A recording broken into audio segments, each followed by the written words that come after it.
Welcome back to the Student Pages magazine channel. I am absolutely honored to have with me today, straight from Copenhagen, Veronica D'Souza, who is not only a fashion pioneer in her own right, she is also involved in social enterprise and also a upcoming artist. Welcome, Veronica, to the channel. Thank you so much, Gareth. Thank you so much for having me here. Now, we were just talking before, obviously we're going to go a lot into your music because you've got your new single out now, as well as your debut single that came out this May. Looking before then, you were very involved in the fashion industry, and also you have the social enterprise that you founded at it as well. So could you tell us a bit more about that and how that's kind of actually inspired you over into the actual music industry? Yes. I mean, not everything is planned, but there are some things that overlap. And I think, first of all, I've always had music. So it's something that's, I grew up with music. My father was a jazz pianist. So just to say that it's always been a part of me. I just haven't maybe paid as much attention to it the last 15 years, I would say. I co-founded a social enterprise called RubyCup back in 2011, so a while back, together with we were students actually when we started the project at the time. Oh, fantastic. Copenhagen Business School, and really into understanding how you can create impact through a sustainable business model and how you can use what capitalism does well, which is scale, but also kind of not do the things that it does bad, which is scale things we shouldn't have. So how could you involve a lot of people in scaling something that improves their lives? And we started a menstrual cup company called RubyCup. The reason why we did that is because a lack of menstrual hygiene products across the world for women and girls living in poverty is the main cause of school dropout for girls. So they can't afford pads or tampons, they don't have underwear, they have one school uniform, they use mattresses, rugs, all sorts of things. And we thought, hey, the menstrual cup at that time and back in 11, it was still a little bit like I don't know, like an alternative solution, kind of like if you don't shave your legs, you can use this. Or now it's changed, but the perception was a little bit hippie-ish. But it's a really cool product because you get it once and then you have it for a lifetime. So we thought, what if this could be a solution? We could kind of skip the whole disposable, era. And we moved to Kenya and started the company there and worked together with women and girls through an anthropological approach and developed RubyCup together with them to understand all the different layers, but also the education that was needed and the conversations about reproductive health. So yeah, so that was one. While I was working with women and girls in Nairobi, in the slums of Nairobi, I got curious about why women were incarcerated, why they were in prison, because some told me, hey, my mom is in prison or my aunt has been in prison. And I just thought, I've never gone. I don't know what's going on. I have no idea. And then I called up a women's prison and asked whether I could come and visit. And they were like, yeah, sure, you can come, which I think was my first surprise. And then I went to visit that prison, Langata Women's Prison, north of Nairobi. And the women that I met there were the same women that I've been working with in the rural communities of Kenya. Women who were there for nonviolent crimes, low levels of education. They all had children that they wanted to support. And there was always some kind of husband, man involved that was either gambler or violent or disappeared or something. So they were very often sole providers, right? And they ended up doing theft or trafficking or prostitution, all sorts of nonviolent crimes in order to provide for their families. And while they were there, they were knitting and crocheting and doing different things for vocational training because the guards said that the hardest part is to not stay busy. That leads to a lot of mental health issues and it's really difficult to pass time. But they weren't making any money out of that. They didn't really have access to good materials and they couldn't sell their products. So I thought, what if you could set up a financial system and create living wages and proper working rights for incarcerated people, saving accounts, etc., so they could keep on providing for their children, supporting them in school, but also saving up for when they were released. And so that was the beginning of CARCEL, which was the fashion label I started. We didn't start in Kenya. I tried a little bit, but I was pregnant with my first daughter, moved back. But then I tried to think about if you were to do this in a way where you would make products that could be the coolest and the best in the world. I guess I don't really like things that are just done for social good, but that don't have any kind of desirability value. I think it doesn't really work. So I wanted to create the best in the world, the most luxurious. And I made a map over the world of the countries that have the most luxurious natural materials combined with tradition for craftsmanship, For women, it's also something that we're losing, something to protect. And very often that exists in the rural communities. And the third factor was the highest rates of poverty-related crime, so where you could have the biggest impact. And Peru was number one on that list because of alpaca wool, best knitters in the world, and it's a cocaine country. So most of the women are there for trafficking cocaine. Yeah, and then I found the number of the president of the Peruvian prison system on Google and called him, and That's amazing. Went to Peru, and then that all took off. And then we set up in Thailand later on and had a partnership with the Thai government and worked there. We unfortunately had to close down after COVID. It was just really difficult. We couldn't get into the prisons. We couldn't get our products out. So we had to close down the company after 6 years, which was really difficult. There was a lot of responsibility and, dear relationships to all the women and all the families. And then in that moment, the first thing I did, I think, was I went to like an online secondhand store in Copenhagen and found an old piano for no money and bought it. And I started playing again.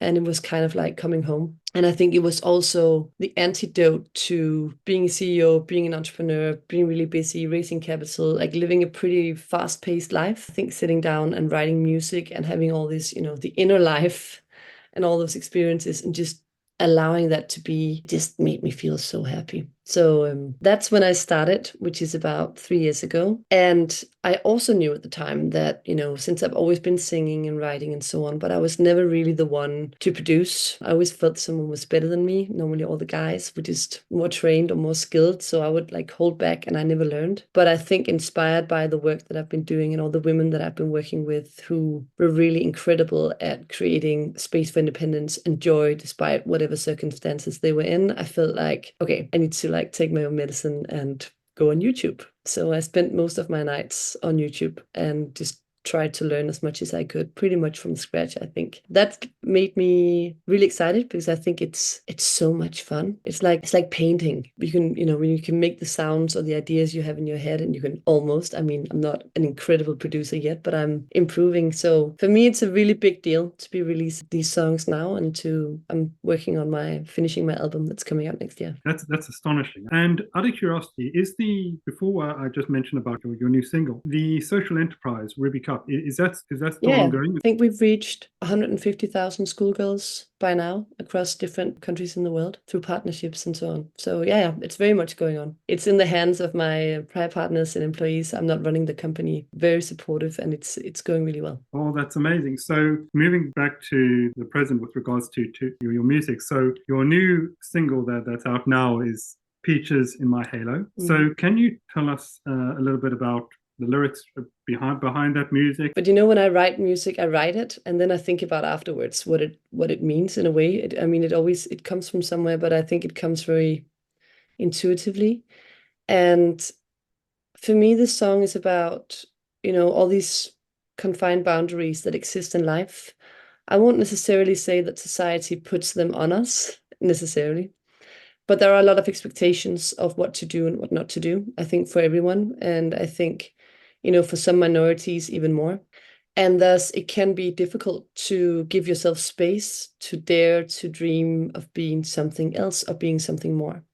I've had many conversations with different female artists, for example, who feel like if they're doing many different things, they kind of keep it quiet because it doesn't necessarily strengthen their profile. It can seem confusing if you are both this and that and that. And I think it's a little bit about that. It's a little bit about defying the boundaries of what you think you're capable of or what you think, can be met by the external eye. And just from a personal perspective, I had a lot of fear when I was going back into music. And I was really surprised by that fear because I've been doing a lot of things that hasn't scared me at all. And I'm like, if I can go into a prison and start a cup, why does this freak me out? No, that's a fair point, actually. So yeah. What I was going to ask is actually, with respect to your music, for those who haven't had the pleasure of hearing you as of yet, but how would you describe your music and the genre that you are focusing on? So first of all, Peaches in My Halo is about not fitting into any boxes, and I think that's also something I really adhere to. I like to do many things, and I like to write whatever I feel like. So I think, alternative pop is a very broad brush. So I think it's better that if you listen to it, you can figure out it's gone, some call it indie or alternative pop music, but it's a little bit of everything. But I think for most people, you just also listen to music, right? I mean, very few people only listen to one type of music. So again, and everything is genre defying. I think, I grew up in a house with world music because my father was a pianist and he started the first world music center in Denmark. So in my home, Oh, we really? always had these different world musicians come for dinner and play. And we played all sorts of things, like Danish traditional songs, things from across the world, from India, from Africa. And when you listen to music, whether you call it alternative pop or you call it indie, it still comes from a lot of different places, right? There's a lot of inspiration. So I think that you should think of it as experimental and fun. That's how I think of my process. And then I let it be up to other people to judge what the outcome is or what box it should fit into. Following on from that, you have alluded to this previously, but could you tell us a bit about the people who have been involved in your life and inspired you to, as you've gone into music? So those people who have played a role both prior, but equally those who are very much present in being your inspiration for your music now. My honest answer to that is I think what I'm really inspired by right now is I'm just really inspired by a lot of female role models who are doing a lot of different things. I mean, I listen to a lot of music, of course, we all do, but it's not like I listen to 1,000 things.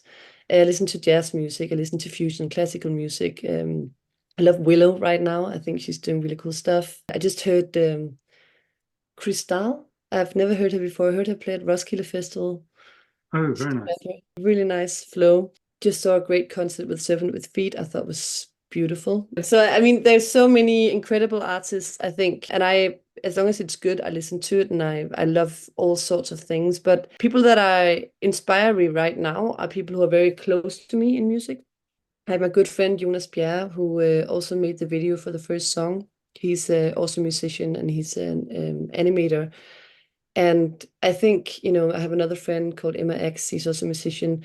I think I've just really had to be very close to my musician friends right now for getting both the courage, but also for professional conversations. Like, does this chorus actually work? Or is this song done? Or, there's many decisions to make. And when you're sitting with it a little bit alone, it's really nice to have sparring partners. So I've just drawn my network in much more. And then, of course, I work really closely with George Elbrecht, who's mixing the album. He's based in LA, so we talk once in a while, but otherwise we just communicate through music. And he's incredible. So I think I have my inner circle of inspiration and, of course, great music all over. But then it's also very much about looking at who's, within the art scene and the literature scene and just getting lyrics and inspiration also for visuals and I love to create universes for music videos. It's fun to try new things, and I look for inspiration to people who are trying new things and who are daring to make space for that inner child, that inner apologetic child who wants to play and have fun. Yeah, I think that's who inspires me the most right now. And you kind of hit a note there. Now, obviously, with regards to the success, both the successes and the crossroads that you've gone through, how much would you put on the importance of being able to balance the mental health side of things? Because the reason why I ask that is that there are a lot of students who will be listening to this who will be setting out on their journeys for the first time, and the essence of being able to build resilience and being able to hold true to yourself through that journey is so fundamentally important. So what level of importance do you put on being able to actually, from your side, those hits, if you will, to keep you driving forward? Denmark, when you've released something or you do something that's, comes out into the world, people will ask you, how did it go? And how did it go? You feel like you have to reply something with, oh, it got picked up in this media, or da da da da da, or it's on this play. Like it feels like you need to give an answer of like external appreciation. So I've asked all my friends to ask me, how did it feel? Instead of how did it go? And I think that's a very fundamental thing, that we need to free ourselves from what other people expect from us, or whether it's seen upon as good or bad. I mean, seriously, when I started out 3 years ago, I was freaking out. I was thinking, am I ridiculous? Is it stupid to start now? And then I realized it's so ridiculous that I'm even saying that to myself. because I don't want to be 95 and if I get that old and tell myself, yeah, but that I didn't do the things that made me happy. So I think one element, that's of course not all of it, but one element is to really try to find a way to be happy in the process and try to shield yourself a little bit from how the world, perceives it. Another thing is, like, for example, for me, I'm not like, something that drains me a lot is social media, which is kind of an issue when you want to be an independent artist because that's your way of coming out. But it doesn't give me energy at all. So I do it, but I don't do it a lot. And I've just made a decision that that's one of the things that I'll just kind of take at some kind of medium playing field because it's like low frequency energy for me. So it's I think you need to pick and choose what gives you energy. And every time I release something which I really love, but it's also nerve-wracking and everything else, I also schedule time to like write music because that's when I feel like I'm in my right. That's what it's all about. It's for me, it's about creating the music. So I think it's something about balancing something that takes something from you and that might put you in more external, outwards, vulnerable position for judgment, but also for praise, and kind of keep on finding, your balance in what drives you and makes you happy. Because then I think you're very resilient if you have that connection when you do your thing. And maybe just a final thing. I think it's very similar to being an entrepreneur, being a musician, because you need to do all sorts of things yourself to manage your own time. You need to, you know that the more you do normally, the faster things go. So you don't have anyone else to like help you out on that. So there's a huge learning curve in getting to know yourself and your speed and your ambition and kind of finding a way where you don't burn out, even though you're extremely passionate. And also that you are mindful about how much of yourself you share with whom when. Because if you share too much, it can be draining and difficult. So I think it's that boundary, and you can only understand that yourself. But I think that's at least something that I found really important and something that it's taken me a while to learn. I had some practice having my company, so I think there I ran so fast. I've also been stressed. I've also had different other elements. So I think I'm better equipped now. With experience, you learn a little bit. But because my first song from my debut album is called "Just Because a Crush," and it came out in May. And it's actually about that. It's about, fragile minds or having a fragile mind. To some extent, I also feel that the way the society that we live in is not very protective of who we are. We've built a monster that we're trying to survive in that is not very good for us. Both the fast pace, the disconnect from nature, social media, whatever, like everything is can be difficult to maintain some kind of balance. And you might think that if you are sensitive, which most musicians or artists are, that you need to kind of protect yourself and shield yourself because it can be hard to be sensitive in a world that is not. I think there is really some important gold to be found in that sensitivity. I think we need to come back to it. We need to make space for it. I think being able to feel the world will also help us find a way to transcend into a better way of living.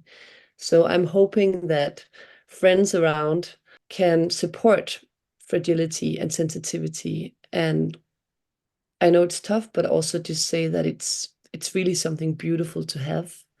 It's something to cherish, and maybe it's the world that's a bit fucked up. Well said.